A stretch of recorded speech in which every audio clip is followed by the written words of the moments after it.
Bold debates. Honest questions. Clear answers. Discover the reason, logic, and legacy of Islam through every powerful discussion. Does God really exist? Can science explain everything in our universe? Or is religion nothing more than a man-made illusion? In the heart of a bustling city, three brilliant minds, each from very different worlds, find themselves seated in the same room. One is a skeptical philosopher. The second, a rational physicist. The third, a devout cleric. They've all been invited to a unique open forum, a debate unlike any other. Here, truth will be tested, not just by faith or reason, but by cold logic, hard evidence, and deep belief. That evening, three powerful ideologies collided. Only one would emerge victorious. In a quiet corner of a cozy cafe, tucked between the clamor of traffic and the distant murmur of city life, a man in his mid-50s sat alone. His neatly trimmed beard, modest clothing, and the well-worn theology book in his hand said more than words could. This was Dr. Salman, a renowned scholar of Islam. For years, he had devoted his life to studying divine truths and sharing the message of peace. Just across town, within the glass walls of a prestigious university laboratory, another man stood surrounded by whiteboards filled with equations and theories. This was Professor Adrian, a theoretical physicist at the top of his field. To him, the universe was a puzzle of laws and matter. Religion? Nothing more than an outdated myth. Meanwhile, in the university library, a third figure sat buried in books, Eden Carter, a philosopher known for his critical thinking and bold assertions. He believed humans cling to religion out of fear of the unknown, of death, of meaninglessness. To him, faith was a mental escape from reality, not a path to truth. That day, all three received the same mysterious letter. It read, "You are invited to the greatest intellectual debate of this century. Theme, Does God really exist? Venue, the Grand Hall, Orion University. Friday night 8 p.m. No sender's name. No logo. No explanation. Just a challenge." Despite their differences, all three were intrigued. Who had invited them? And why? That Friday night, the majestic hall of Orion University was overflowing. Students, professors, spiritual seekers, and skeptics alike had gathered to witness this unprecedented clash of intellects. The air buzzed with anticipation. At the center of the grand stage were three chairs, each labeled with a name: Dr. Salman, Professor Adrian, Eden Carter. Standing quietly near the podium was the moderator, Dr. Raymond, a senior academic, known for his neutrality and sharp mind. The audience turned their attention to the stage as the first guest of honor arrived. Dr. Salman stepped in, wearing a simple robe. His calm demeanor and gentle smile brought a quiet grace to the room. Without a word, he took his seat. Moments later, Professor Adrian entered.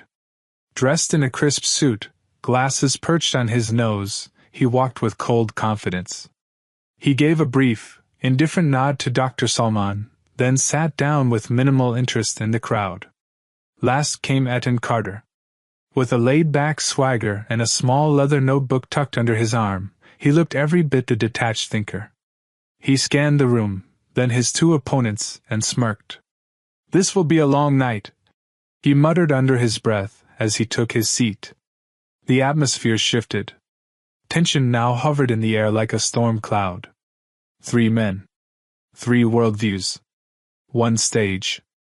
Dr. Raymond stepped forward and took the microphone. "Good evening, ladies and gentlemen," he began. "Tonight we gather not just for discussion, but for discovery. We ask one of the oldest, deepest, and most controversial questions ever posed: does God exist?" The hall fell silent. Some say God created us. That this universe, with all its complexity and order, must have a creator. That nothing comes from nothing. If there is creation, surely there must be a creator. A few heads nodded. Others frowned. The debate had begun. Dr. Raymond turned to the physicist. Professor Adrian, please begin. Adrian adjusted his glasses, cleared his throat, and spoke in a cool, steady voice. I respect Dr. Salman's belief in a divine power. But from a scientific standpoint, I must disagree. We don't need God as a hypothesis to explain the universe. Physics offers us answers. From Einstein's theory of relativity to the Big Bang, everything we understand is rooted in observation, not revelation. He paused, then continued. The universe began with a bang, not a divine whisper. Evolution shaped life. Gravity holds it all together. These laws are consistent, testable, and natural. So tell me, where is the space for God in that equation? A ripple of whispers passed through the crowd. A group of science students nodded in agreement. Others exchanged uneasy glances.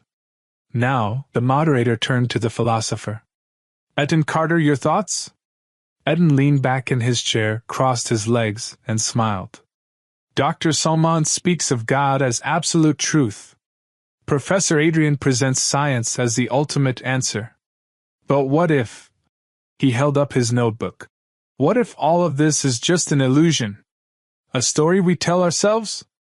The audience leaned in as he continued.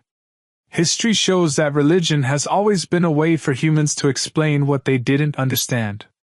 In ancient times, people believed thunder was the wrath of the gods. Earthquakes were divine punishment.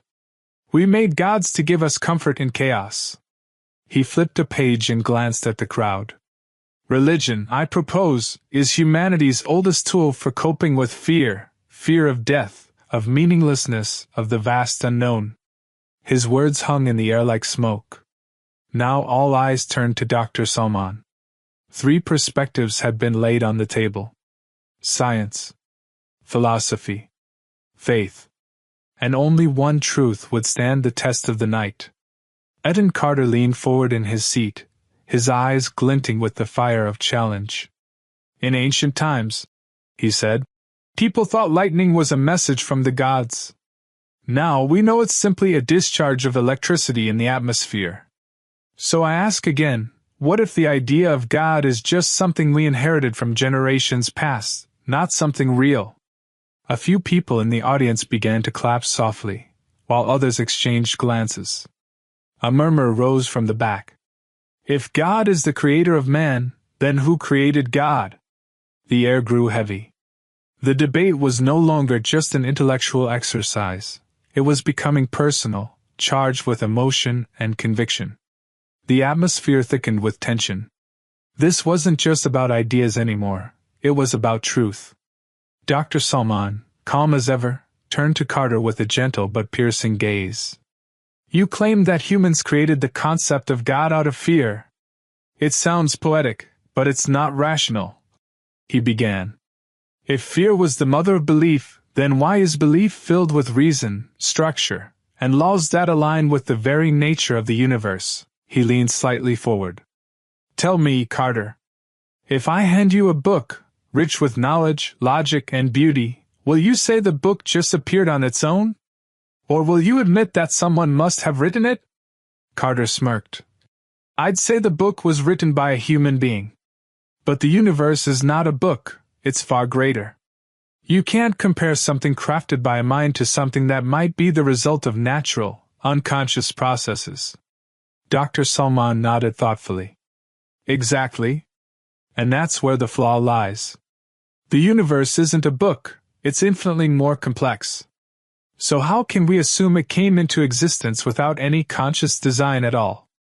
Professor Adrian leaned in now, adjusting his glasses. The laws of nature don't require a designer, he said coolly. In physics, we know that particles can emerge and vanish in a vacuum. The universe could have originated from quantum fluctuations, no creator necessary. Dr. Salman smiled. And yet, even those fluctuations follow rules, don't they? Rules imply order.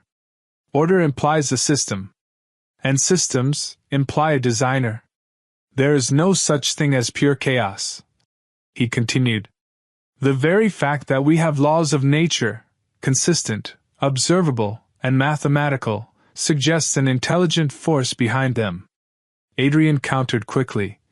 Or it simply means that order is a natural result of how the universe behaves.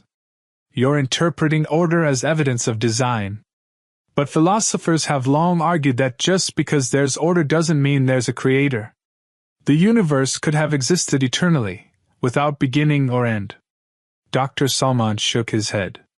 That's a weaker assumption, he replied. Science itself, your field, has shown that the universe had a beginning. The Big Bang Theory proves that time and space had an origin. Saying the universe always existed directly contradicts that evidence. Etten Carter sighed and finally conceded. All right, let's say the universe had a beginning. But why must it be God who caused it? Why not some natural process?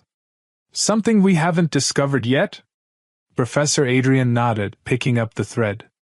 Dr. Salman talks as if God is the only possible explanation. But science gives us other options. Before the Big Bang, there was a singularity. No space. No time. Just a dense point of infinite energy. From that singularity, 13.8 billion years ago, the universe began.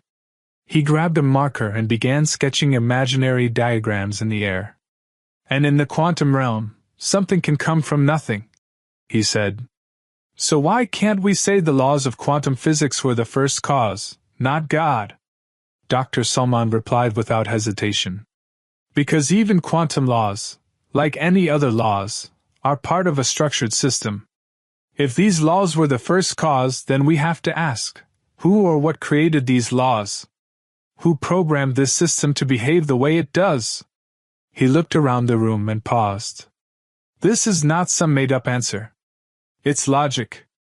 If we keep asking, who created the creator, we'll fall into an infinite chain of causes. Philosophers call this infinite regression. It's an illusion.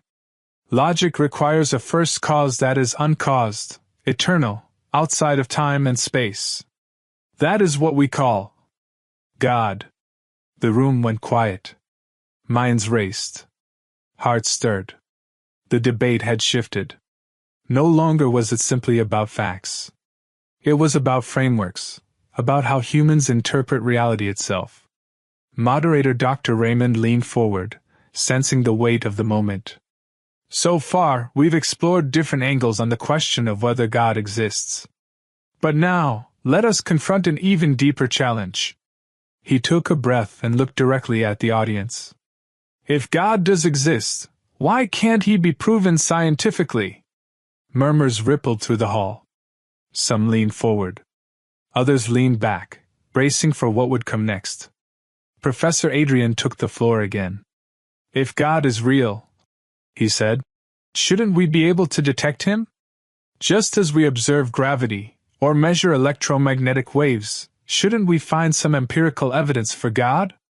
He paused, then continued.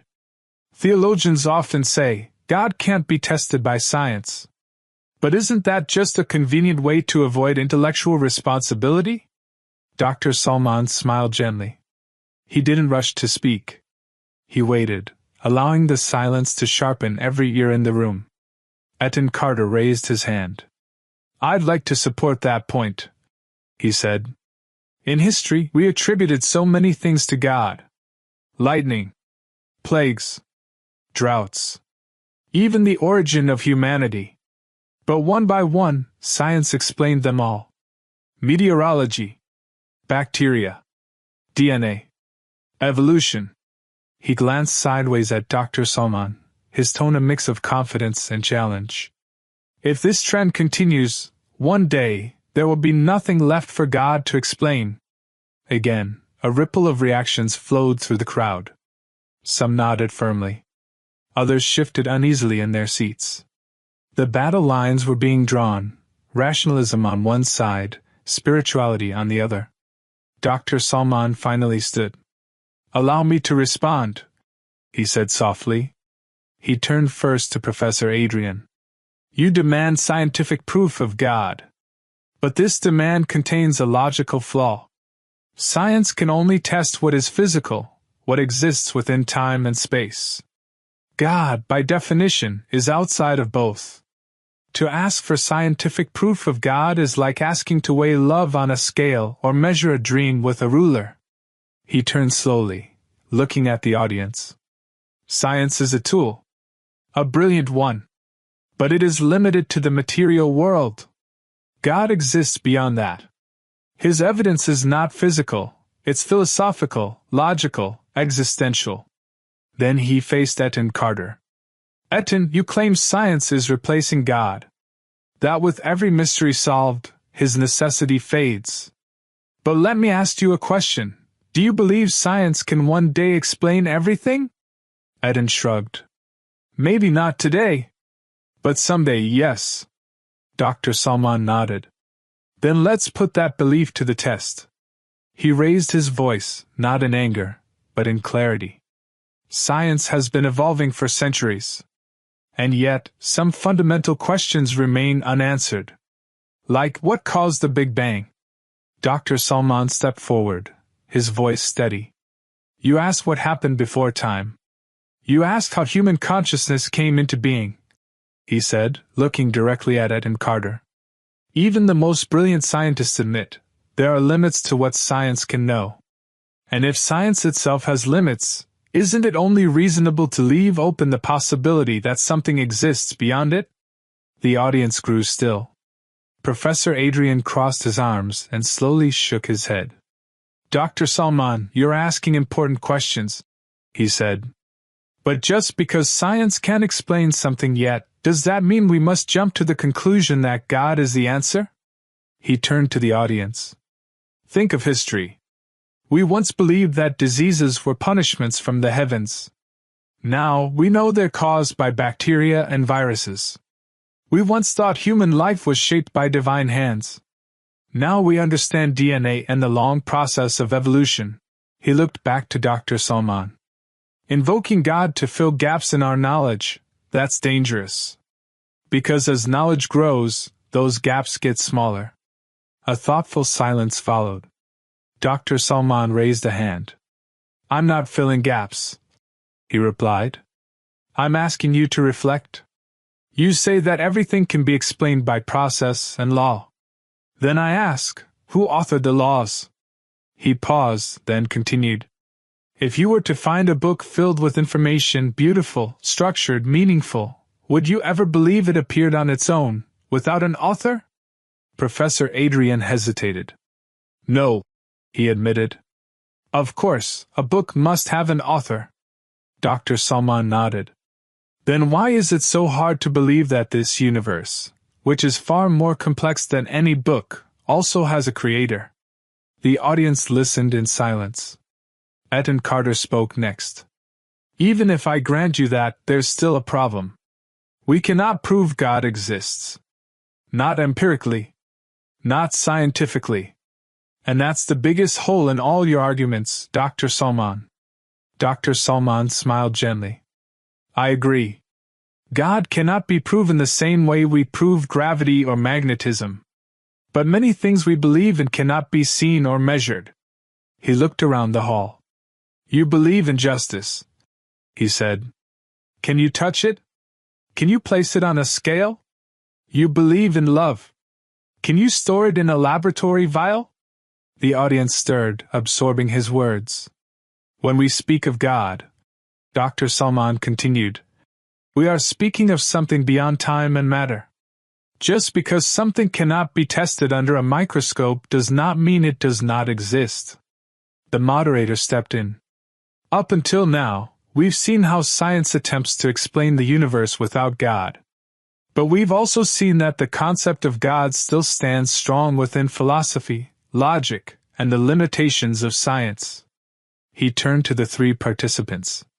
There's one more critical question we have yet to address. If God exists, why doesn't he show himself to us directly? A new wave of whispers filled the room. Etan's eyes lit up with interest. He leaned forward. I like this question, he said. If God truly wants humans to worship him, why hide? Wouldn't it be more logical for God to appear, clearly and undeniably?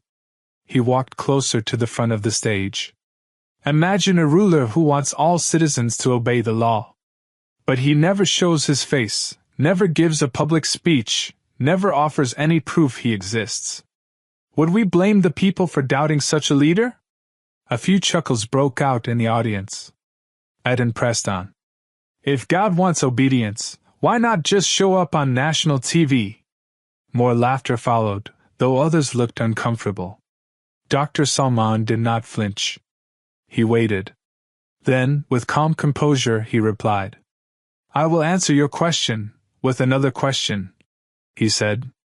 If God appeared to all humanity, clearly, undeniably, would people still have the freedom to choose whether or not to believe? Eden shrugged. No.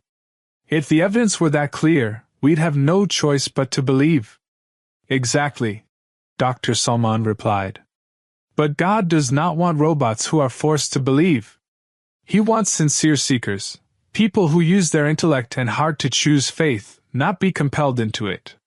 He walked slowly to the front of the stage. If God made his existence undeniable, he continued, then faith would lose all meaning. There would be no test, only forced obedience. That is not what God wants.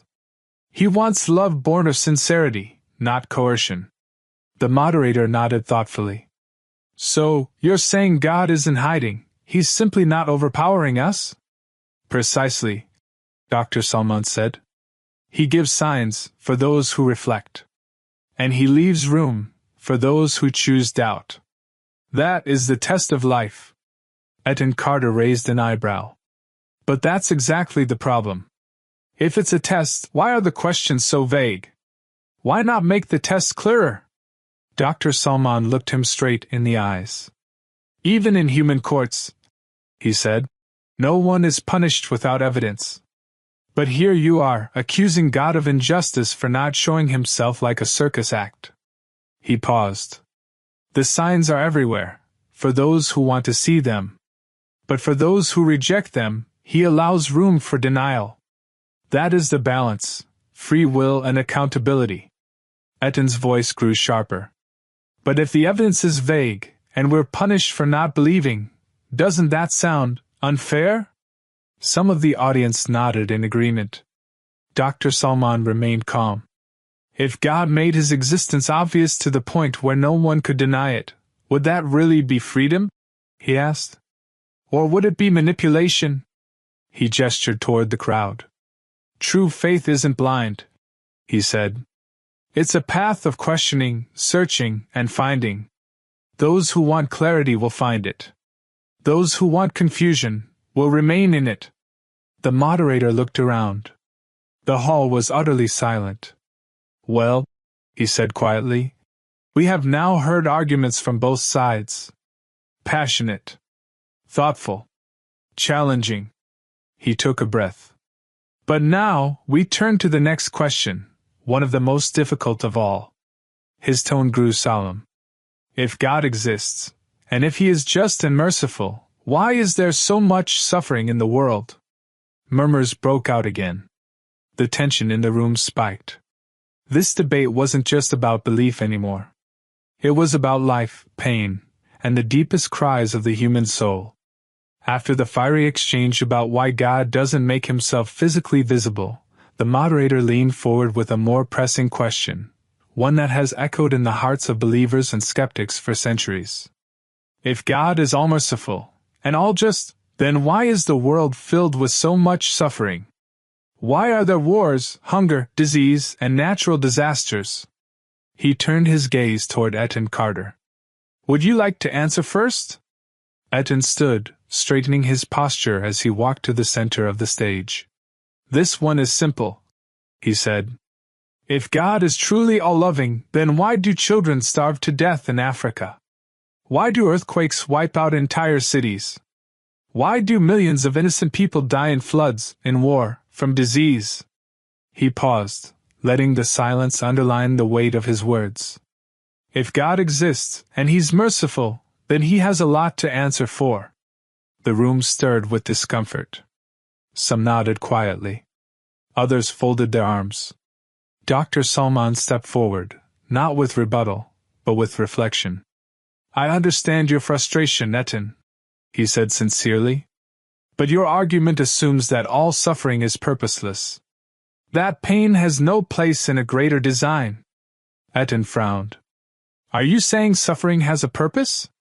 Yes, Dr. Salman replied. This world is a place of tests.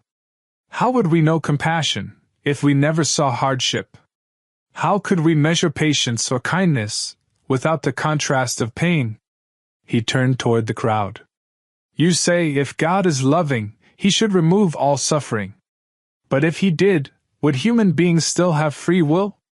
Would we truly learn anything? There was a brief silence. Etan spoke again, more sharply this time. But what about the children? The ones who die hungry or alone? What did they do to deserve this? Dr. Salman's expression darkened with sorrow. It is tragic, he said softly. But this world is not the end. Islam teaches, and so does Christianity, that this life is only a chapter. The real justice, the true mercy, will be revealed in the next life. There is a reason for every soul, even those taken early. And that reason belongs to God. Some in the audience nodded slowly. Others wrestled with the weight of the answer. But the conversation didn't stop there. From the crowd came a question that pulled the debate into deeper waters. If there's only one true God, why are there so many different religions? It was a question that couldn't be ignored. The moderator addressed it formally. We've debated science and suffering. Now let's talk about religion itself. Christianity, with its many sections. Islam, also with different schools. Hinduism. Buddhism. Countless others. If God truly wants humanity to worship him, why allow so much division and confusion? Heads in the crowd turned to Dr. Salman. He answered calmly. God said in the Qur'an that he sent messengers to every nation, each carrying the same core message, worship one God. But over time, humans altered the message, adding culture, politics, and personal desires. The differences we see in religion today are not due to God's absence, but to man's interference. Professor Adrian raised an eyebrow. So you're saying all religions except yours are distortions? Dr. Salman nodded gently but firmly. Yes. Islam teaches that there is only one true religion, submission to the one Creator. All other paths may contain fragments of truth, but they've been altered. Deviated from the original guidance. Etan crossed his arms. All right, but how do we know which religion is the right one? Every religion has its own holy book. Every follower thinks their book is true. Dr. Salman smiled slightly. A good question. And that brings us to the next topic. How do we determine which holy book is truly from God? The moderator stepped in. Many religions claim divine revelation. Christians have the Bible. Hindus have the Vedas. Buddhists have sutras. Muslims have the Qur'an. But how can we identify which of these texts, if any, are actually divine? Professor Adrian spoke up. That's easy. These books were written, copied, and interpreted by human beings. There's no solid proof that any of them are from God. In fact, if you look at history, these texts are full of contradictions and changes. Dr. Salman nodded respectfully. You're right that many of the texts have gone through revisions. Some have hundreds of versions. But there's one that hasn't. He raised his hand. The Qur'an. Etan tilted his head skeptically. You claim the Qur'an hasn't changed in over 1,400 years. How can we be sure? Just because Muslims believe it doesn't make it true. Dr. Salman remained composed. There is not only belief, but evidence. Thousands of ancient Quranic manuscripts, preserved from different regions and eras, all match the text we read today. Not a word has changed. No book in history has this level of preservation. Professor Adrian responded. Okay, so the text hasn't changed. That only proves it's well preserved. It doesn't prove it's divine. Fair point, Dr. Salman replied. But let's go further. The Qur'an contains knowledge that could not have been known in the 7th century. Scientific facts, like the stages of embryonic development, the expansion of the universe, the layers of the atmosphere, things that were only discovered recently. Etten paused. Professor Adrian rolled his eyes lightly. Ah yes, the scientific miracles argument. I've heard it before. But these verses are poetic. Vague. You can read anything into them if you try hard enough. Dr. Salman stood firm. Then show me another book, he challenged. Written over 1,000 years ago, that contains accurate scientific details, ones confirmed only in the last century. Silence. Etten and Adrian exchanged a look but said nothing. If it's all just coincidence, Dr. Salman said, then surely we'd find these facts in other ancient texts. But we don't. Only the Quran has this unique characteristic. He looked at his watch, then at the audience. This debate is heating up, but time is moving forward. We now face a new question. He paused. If Islam is the truth, why do so many people oppose it? The moderator stepped in again, his voice steady. We've debated the existence of God. We've discussed science, suffering, and scripture. Now we step into a more controversial realm. If Islam is true, why is it so misunderstood, and why is it so often rejected? The air grew tense once more. The debate wasn't over. It was only getting more intense. The moderator turned to the audience, his voice solemn. This brings us to a final question, one that echoes often in society. If Islam is the true religion, then why do so many oppose it? Why is there so much criticism from intellectuals, scientists, and the modern world? He glanced at Professor Adrian. Professor, would you like to begin? Adrian stood up confidently and faced the audience. The reason many oppose Islam, he said, is because many of its teachings don't align with modern values. For instance, cutting off the hand of a thief, stoning adulterers, these are punishments that feel too harsh in the era of human rights. They belong to the past, not the future. He paced slowly, letting the room absorb his words. And beyond laws, many Muslim-majority countries today lag behind in science and technology. There's political instability, poverty, and constant conflict. If Islam is the true path, why are its followers in such a state? Etten Carter raised his hand to add. And don't forget, he said, Islam restricts personal freedom. In some interpretations, if a person leaves the religion, they can be punished with death. Isn't that against the very idea of freedom of belief? The room buzzed with murmurs. Some nodded in agreement. Others frowned. The atmosphere grew thick with tension. But Dr. Salman smiled gently before responding. These are important concerns, he said. But let us ask, is Islam truly a harsh and backward religion? Or is that a perception shaped by media, politics, and misunderstanding? He straightened his back, voice calm yet commanding. If Islam were truly against science, how do we explain the golden age of Muslim civilization? When the West was in darkness, Muslim scholars like Ibn Sina, Al-Khwarizmi, and Al-Farabi pioneered medicine, algebra, and astronomy. Islam commands its followers to seek knowledge, even if they must travel to China. Etten interrupted.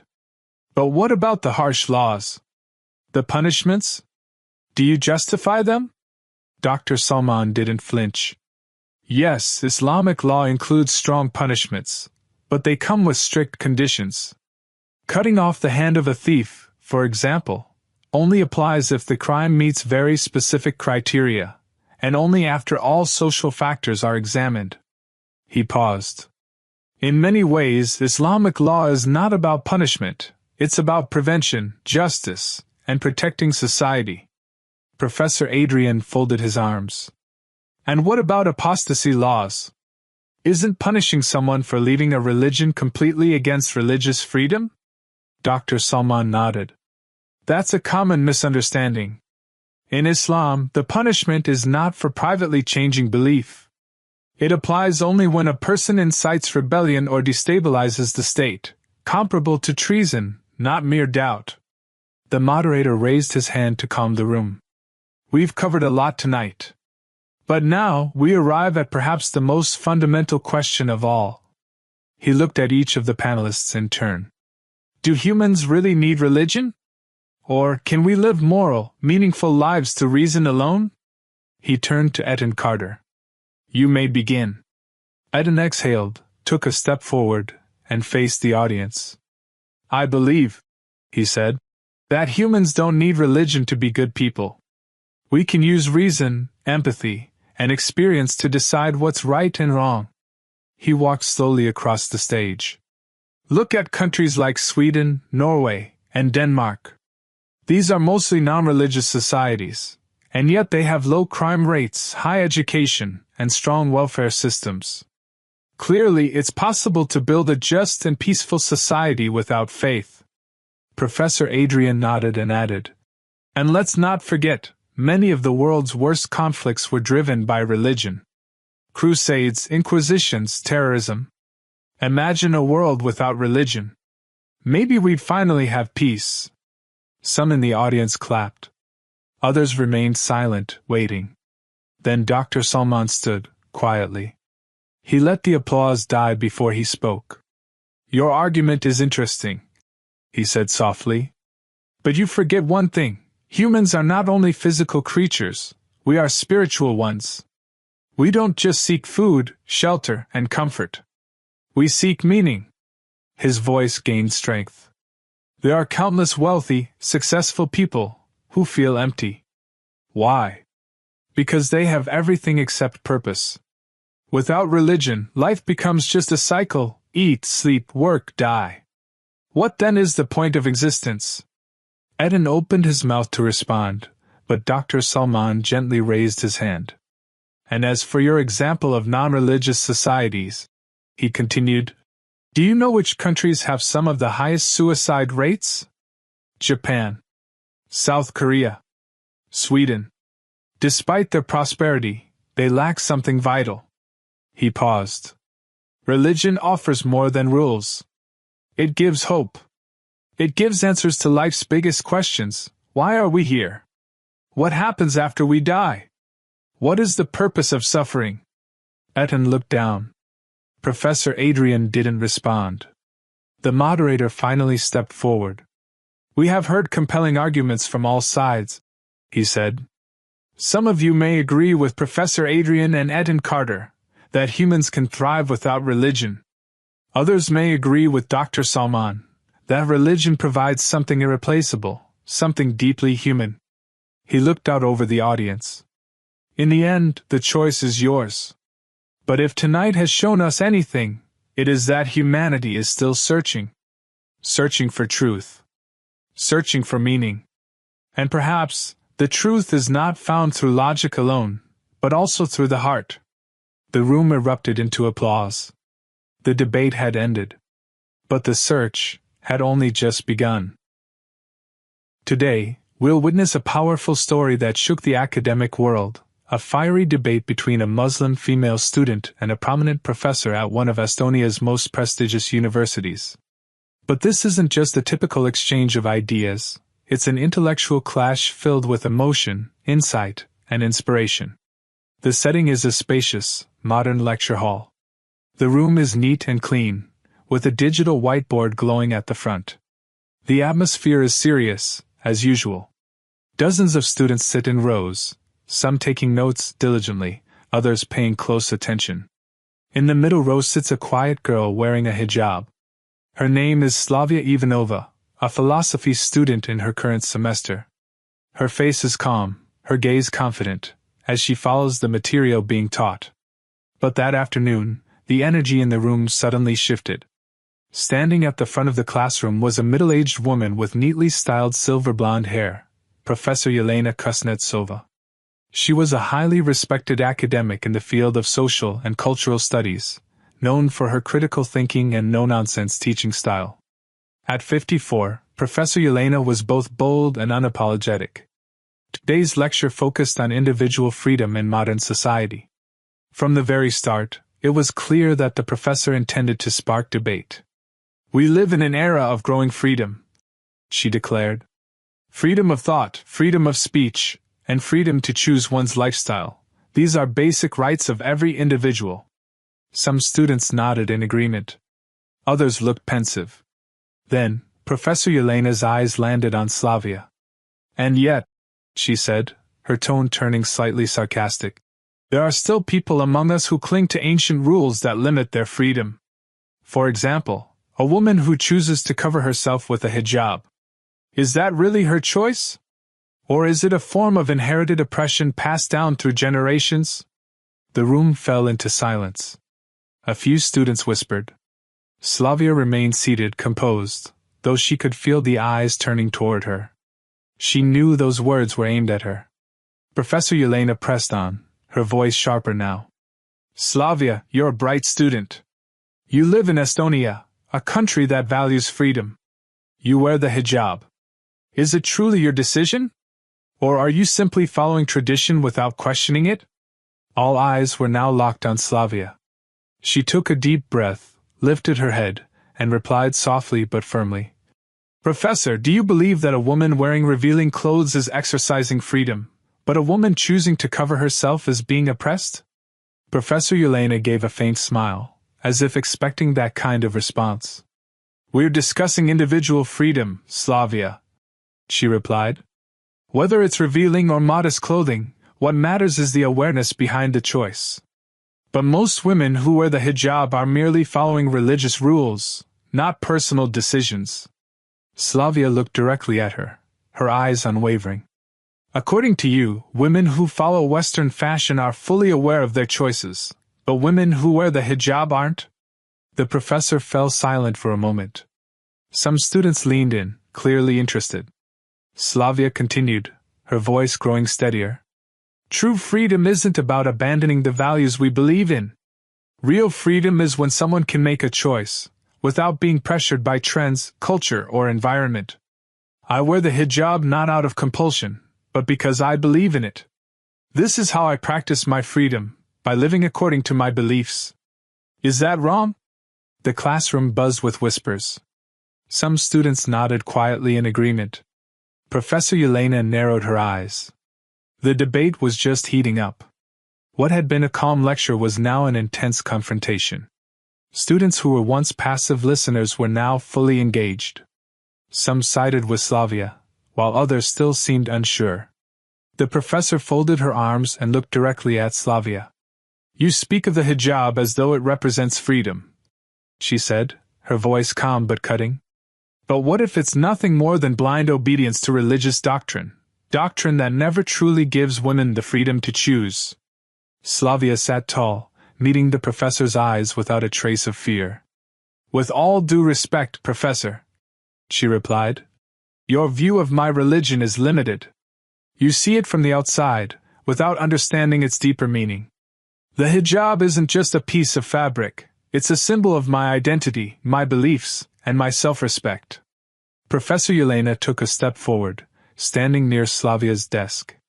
"Identity?" she repeated, her tone skeptical. "Why should a woman's identity be tied to a piece of cloth? Doesn't that limit her freedom of expression?" Slavia offered a faint smile. She had been expecting that question. "Professor," she began gently but with meaning, "if a woman chooses to wear revealing clothes, society readily accepts it as a form of self-expression. But if a woman chooses to cover her body, suddenly the world questions her choice. Isn't that ironic?" Some students nodded, clearly resonating with her point. Professor Yelena took a deep breath. Her voice softened. "Slavia, I'm not trying to attack your beliefs. I simply want to understand, have you ever questioned the teachings you follow? Isn't it possible that you were raised in an environment where you had no real choice but to obey those rules?" Slavia paused. She wasn't offended. In fact, she saw this as a valuable opportunity to explain her perspective more deeply. "Yes, I was born into a Muslim family," she replied. But that doesn't mean I never questioned my path. I was raised in an environment where I was encouraged to ask, to think, to seek answers on my own. I studied my religion. I explored other ideologies. I read countless philosophical theories, and after all of that, I still chose this path. Her voice was calm but resolute. It wasn't because of pressure. I chose it because I found peace and meaning in my beliefs. The room fell into silence. Even Professor Yelena looked momentarily surprised by her response. A male student in the back row raised his hand. His name was Daniel, well known among classmates for his spirited debates on freedom and feminism.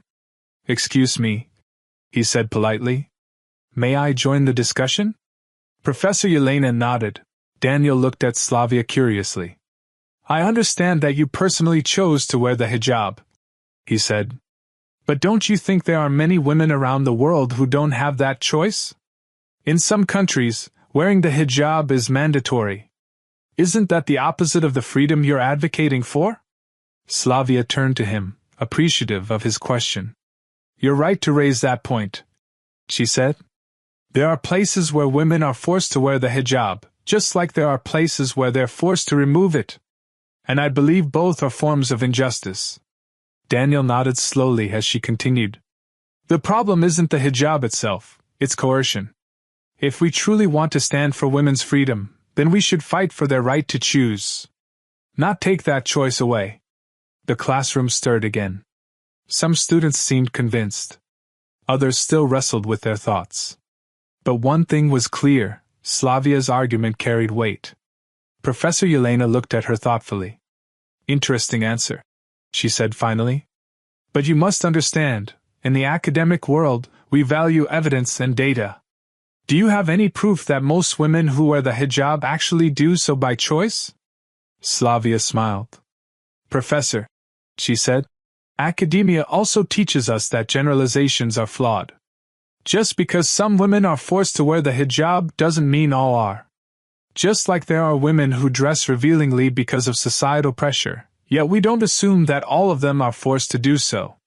For the first time in the debate, Professor Yelena didn't immediately respond. Sensing an opportunity, Slavia continued. "There are many kinds of freedom in this world. Freedom of speech, freedom of thought, and freedom to choose one's own path in life. But if the only freedom we fight for is the one that conforms to Western standards, then is that really freedom at all?" The classroom fell completely silent. No one interrupted. Finally, Professor Yelena spoke again, this time, in a softer tone. "You're incredibly smart, Slavia. I admit you've given me a lot to think about.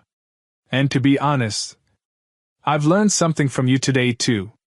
The debate wasn't over. There were still unanswered questions, lingering thoughts. But one thing was certain, Slavia wasn't the only one learning. The professor, and every student in that room, was walking away with a new perspective. The room remained still. Some students were scribbling down thoughts, others simply sat in silence, their minds processing what had just unfolded. Many stared at Slavia and Professor Yelena with eyes wide, like they had just witnessed a transformative intellectual exchange. Professor Yelena walked slowly to the front of the class, leaned on her desk, and took a long breath. She had never expected this debate to reach such depths. "I must admit," she said with a faint smile, "you're more insightful than I expected, Slavia. Your responses were impressive. But I still have one question, one that might shake your belief." Slavia met her gaze calmly. "Please, Professor. I'm ready to listen and discuss." Professor Yelena locked eyes with her. "Aren't you afraid," she began, "that by wearing the hijab—" "Aren't you afraid," Professor Yelena continued, "that by wearing the hijab, you lose the opportunity to be seen as a free individual? In today's modern world, shouldn't a woman be able to showcase her intelligence without hiding behind a piece of cloth?" The question cut straight to the core of the debate. Some students nodded in agreement. Others leaned forward, waiting to hear Slavia's response. Slavia took a deep breath, organizing her thoughts before speaking. "Professor," she began, her voice calm but firm, Why must a woman's intelligence be measured by how much of her body she reveals? Why is the hijab constantly viewed as a barrier to freedom of thought or expression? Since when does clothing determine someone's intellectual capacity? From the corner of the room, a student named Emily, who had remained silent until now, raised her hand. "I'd like to add something," she said. "I'm not Muslim, but I've always been curious. If the hijab represents freedom, then why are women in some countries not allowed to remove it?" Slavia turned to her and offered a warm smile. "That's what I call injustice," she replied. "As I mentioned before, forcing someone to wear the hijab, or forcing them to take it off, are both forms of oppression. True freedom is not about adhering to one culture or another, it's about having the right to choose." Professor Yelena nodded slowly but was not done yet. "All right," she said. "Then let's look at this from a social perspective. You know that in many Western societies, including Estonia, the hijab is often seen as a symbol of women's oppression. Wouldn't it be easier for you to conform, to remove it, and avoid discrimination?" Slavia offered a small smile. She had anticipated this question. "Professor," she said, "why is it always the minority who's expected to change? Why must I give in? Why can't society learn to accept diversity instead?" The room fell silent once more. Students looked around, surprised by the power of her answer. "What do you mean?" the professor asked. "I mean this," Slavia said, her voice clear. "When someone is discriminated against for their skin color, we don't ask them to change their skin. When someone is mocked for their accent, we don't ask them to stop speaking their native language. So why, when a woman is discriminated against for wearing the hijab, do we tell her to remove it?" A wave of murmurs rippled through the class. Even Daniel, who had been skeptical before, seemed to reconsider his stance. Professor Yelena paused. She was not someone who easily conceded in debates, but Slavia's reasoning was difficult to refute. Still, she had one final argument. "You speak a lot about freedom of choice," she said. "But what about social pressure? In many environments, the pressure to wear the hijab is extremely strong. How can you be certain that your decision truly came from within and wasn't just the result of external influence?" Slavia met her gaze head-on. "Professor," she said, "every human being lives under social pressure, no matter where they are. Even in Western societies that claim to champion freedom, there are standards of beauty, of fashion, of success. A woman who wears the hijab is often labeled as unattractive. A man who doesn't dress fashionably may be seen as unsuccessful. Social pressure exists everywhere." She paused briefly, then continued with quiet conviction. "But the difference lies in how we respond to that pressure. I wear the hijab not because I was forced, but because I believe in it. I've studied my religion, its history, and its meaning, and I've found my freedom within it. If another woman chooses not to wear it, that's her right. All I ask is for the world to respect my choice just as it respects hers." The class was once again silent. Even Professor Yelena seemed momentarily speechless. Then Daniel raised his voice gently. "Slavia," he said, "I never looked at the hijab the way you explained it. I always saw it as a symbol of limitation. But now I realize, real freedom is about the right to choose." Slavia smiled. "Thank you, Daniel. That's exactly the point I wanted to make." Professor Yelena exhaled, her expression unreadable. "You've really made me think, Slavia," she said. "I may not agree with everything you said, but I must admit your arguments were strong. Thought-provoking, even." Slavia nodded respectfully. "Thank you, Professor. I learned a lot from this debate as well." Just as the discussion seemed to draw to a close, another student stood up. It was Michael, one of the most vocal, critical minds in the class. His tone was firm. "I'm still not fully convinced," he said. "You say the hijab is a choice. But what about the women who are forced to wear it? How can we make sure it's not being used as a tool of oppression?" Slavia turned to him, composed as ever. "That's our responsibility," she replied. "We must defend every woman's right, whether she wants to wear the hijab or not. True freedom isn't about erasing what's different from us. It's about learning to accept and respect it. Michael didn't respond right away, deep in thought. Professor Yelena finally offered a slight smile. I don't think this debate is truly over, she said. But for today, you've given us something extraordinary to think about, Slavia. Slavia nodded. The debate might be over for the day, but its impact would last much longer. Many students were now beginning to see the hijab not as a symbol of suppression, but as a matter of choice. But this moment in class was just the beginning of something bigger. There were still stigmas to challenge. Still conversations to be had. And Slavia was ready to face them. Since the debate in Professor Yelena's class, Slavia's presence on campus began to shift. More students approached her, some with curiosity, others with admiration. But not everyone welcomed her confidence. Among the skeptics was Michael. Ever since the debate, he often approached Slavia with challenging questions, as if still trying to find fault in her perspective. You know, he said one afternoon as they sat across from each other in the campus canteen, I've been trying to understand your point of view. But I still find it hard to accept that someone could willingly choose to limit themselves. Slavia looked at him calmly, then took a slow sip of her tea before answering. What do you mean by limiting yourself? Slavia asked. Michael shrugged. Well, doesn't wearing the hijab make you miss out on opportunities? I mean, in the professional world, for example, many companies still see it as unprofessional. Wouldn't it just be easier if you took it off? Slavia sighed. It wasn't the first time she'd heard this argument. Michael, she said gently, do you believe a person should change themselves just to be accepted by others? Michael hesitated for a moment. I guess, if the change brings benefits, then why not? Slavia gave a faint smile.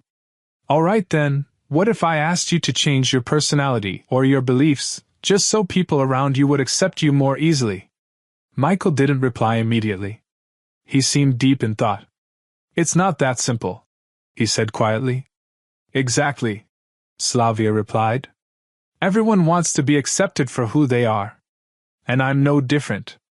If the world refuses to accept me just because of a piece of cloth on my head, then the problem doesn't lie with me. It lies in a world that still struggles to accept difference. Michael took a deep breath. You always seem to have an answer, he said, half irritated, half impressed. Slavia only smiled. But what neither of them noticed was that someone else had been watching them from a distance, Professor Yelena. Ever since the debate in class, she had begun observing Slavia quietly. Not to challenge her, but because something about the young woman had stayed with her. She had never met someone so confident in her beliefs, yet still so open to dialogue. Slavia defended her values with grace and logic, never with anger or contempt. And that made Professor Yelena wonder, perhaps, all this time, she had been seeing things the wrong way. Meanwhile, elsewhere on campus, something far more unsettling was beginning to unfold. Slavia started to notice a change in the way people treated her. Friends who once laughed with her now kept their distance. Whispers followed her down hallways. Students who had been neutral before now avoided eye contact or looked at her with cold stares. It all came to a head one afternoon when she opened her locker. A small piece of paper fluttered to the ground. She picked it up and read the words, written in bold black ink. You are not welcome here. Leave before things get worse. Her blood ran cold. Slavia looked around, trying to see if anyone had been watching, but the hallway was empty. Her heart raced. Was this a cruel prank? Or was it a real threat? She took a deep breath, forcing herself to stay calm. No, she wouldn't let this shake her. She had come too far to give up now. But unfortunately, this was only the beginning. In the following days, things escalated. Derogatory words were scrawled across her desk in class. Groups of students would whisper and glare every time she passed. The environment that once felt challenging but safe now seemed hostile. Slavia knew the reason, because she had dared to speak up. Because she had challenged the deep-rooted biases within this campus. But she wouldn't back down. She had made her choice, and she would stand by it, no matter the cost. Yet in the middle of all this tension, something happened that she didn't expect. One quiet afternoon, as she sat reading in the library, a woman approached and took the seat across from her. Slavia looked up, and to her surprise, it was Professor Yelena. "Are you all right?" the professor asked, her voice softer than ever before. Slavia blinked, confused. "Yes, I'm fine," she replied hesitantly. Professor Yelena sighed. "I know what's been happening," she said. "And I want you to know. I regret how I treated you in class." Slavia stared at her, stunned. She had never imagined hearing such words from the professor, once so critical, so firm in her stance. "What made you change your mind?" she asked quietly. Professor Yelena's expression was difficult to read. "You," she said. "I've seen how you stood your ground, even as others tried to tear you down. You never answered hatred with hatred. And I began to wonder, maybe I was the one who needed to see things differently." Slavia smiled, her eyes softening. "Thank you, Professor." But Yelena wasn't finished. "You need to understand, this isn't over. People don't like change. And they will try to push you down because of it." "I'm ready," Slavia said firmly. "I won't run away." Professor Yelena took a deep breath, then said something Slavia never expected. "Then I'll stand with you." Slavia's eyes shimmered. For the first time, the woman who had once been her fiercest challenger was now her ally. And for Professor Yelena, maybe, just maybe, she had finally found the clarity she had been searching for. But for Slavia, this was only the beginning of a much greater struggle. The campus atmosphere had grown tense. Her courage had stirred discomfort in many hearts. The whispers had turned into real actions. One afternoon, as she walked alone toward the dormitory, something hit the ground near her feet, an empty bottle, rolling across the pavement. She turned around to find a group of students staring at her with contempt.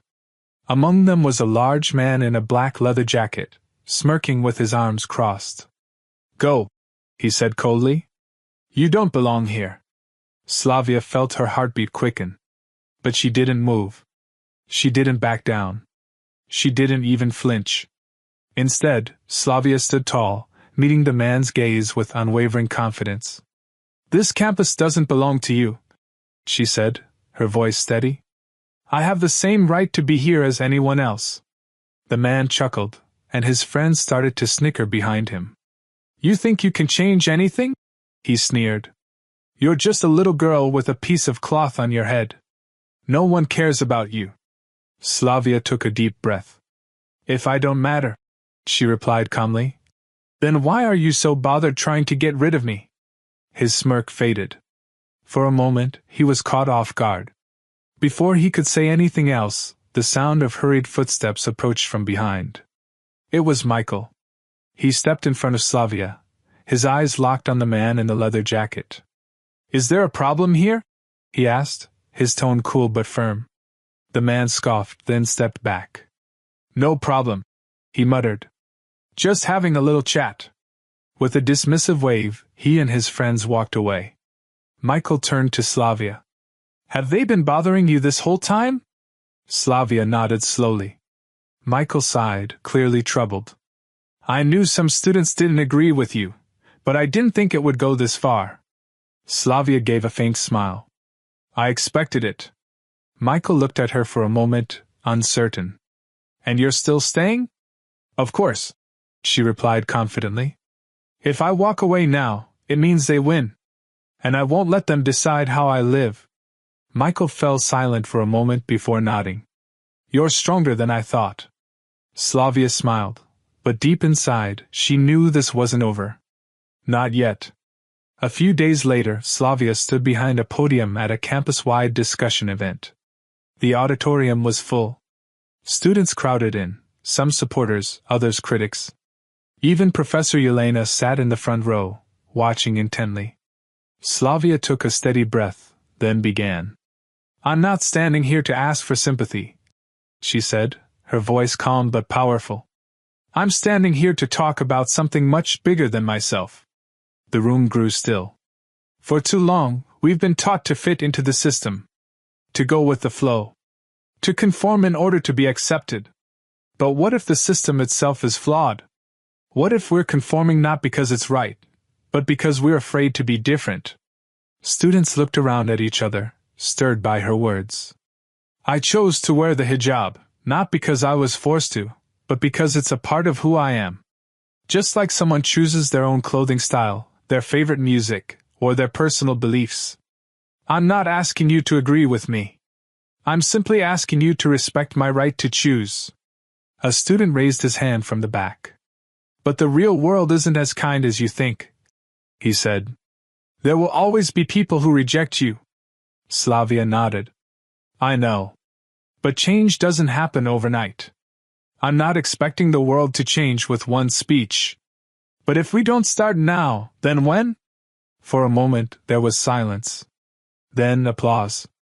It began with just a few students, but quickly spread. One by one, the entire room stood up and clapped, including Professor Yelena. Slavia looked at her, and they exchanged a meaningful glance. Maybe, just maybe, something had changed that day. From this story, we learn that courage isn't just about standing up to others, it's also about standing up to the fears inside yourself. Slavia chose to stay strong, even when the world tried to silence her. And through her strength, those around her began to learn something about tolerance, about respecting others' choices, and about the power of belief. Because the world won't always be kind to what's different. And that's exactly why we must be brave enough to defend it. This isn't just a fictional story, it's a reflection of many real people around the world who fight every day just to be themselves. What about you? Have you ever felt like you had to fight the world just to be you? Share your thoughts in the comments. And don't forget, stay strong. Stay brave. Stay true to what's right. See you in the next story on the legacy of Islam. And don't forget to like, share, and subscribe.